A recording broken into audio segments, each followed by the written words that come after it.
அது உதயநிதி அவர்கள் என்ன பேசினார் என்பது ஊடகங்களில் வெளிவந்த தகவல்களை கொண்டுதான் கருத்து சொல்லியிருக்கிறோம். அது ஒட்டி பரப்பப்படுகிற பொய் செய்தி என்றால்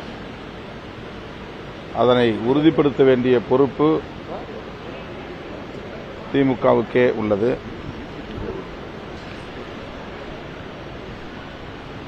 அதற்குரிய நவீன தொழில்நுட்பம் வளர்ச்சியடைந்திருக்கிறது. ஆகவே உண்மையான வீடியோ எது, வெட்டி ஒட்டப்பட்ட போலியான வீடியோ எது என்பதை திமுக ஐடி விங் அல்லது அவர்களுக்கென்று இருக்கிற சிறப்பு ஊடக புலனாய்வு அமைப்புகள் அதை வெளியிடலாம். இதுவரையில் வெளிவந்த தகவல்களை கொண்டும்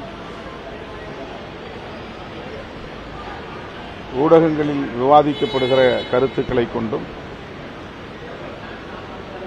நாம் நம்முடைய கருத்துக்களை வெளியிட்டிருக்கிறோம். உண்மையில் அவர் அவ்வாறு பேசாமல் இருந்திருந்தால், பேசவில்லை என்றால் அது வரவேற்புக்குரியது, பாராட்டுதலுக்குரியது. அவர் பேசாத ஒரு கருத்தை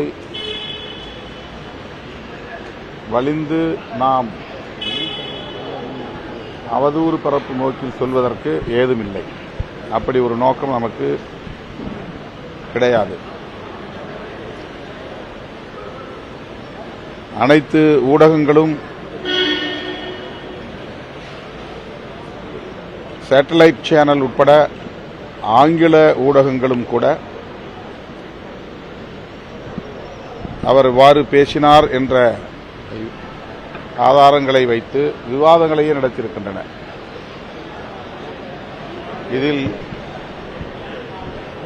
முக்கியமாக கவனிக்க வேண்டிய செய்தி என்னவென்றால், பெண்களுக்கு எதிரான கருத்து என்பதுதான். அது தாவேகாவுக்கு எதிரான கருத்து என்பதை விட, முதலமைச்சருக்கு எதிரான கருத்து என்பதை விட, தாவேகா அரசுக்கு எதிரான கருத்து என்பதை விட, பெண்களுக்கு எதிரான கருத்து என்கிற அடிப்படையில்தான் அகில இந்திய அளவில் அது பேசுபடும் பொருளாக மாறியிருக்கிறது.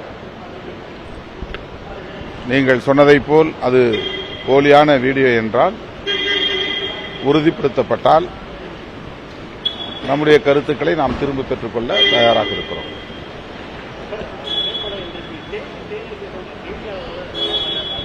யாரு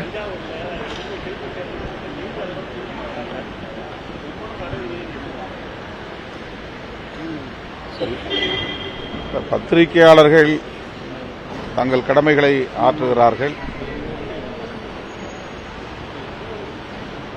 அவர்களை குறிவைத்து தாக்குவது என்கிற கலாச்சாரம் தமிழகத்தில் கொஞ்சம் கொஞ்சமாக அதிகரித்து வருகிறது. அது ஏற்புடையதல்ல. ஒவ்வொரு அரசியல் கட்சிக்கும் இதில் பொறுப்பு இருக்கிறது, தலைவர்களுக்கும் பொறுப்பு இருக்கிறது. அவதூறு பரப்புவது கூடாது. அப்படி அவதூறு பரப்புகிற சில சமூக ஊடக நிறுவனங்களும் உள்ளன,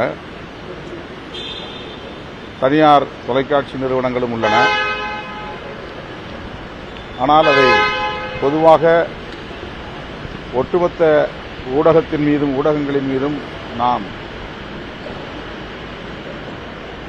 நம்முடைய எதிர்ப்பை வெளிப்படுத்த வேண்டிய தேவையில்லை.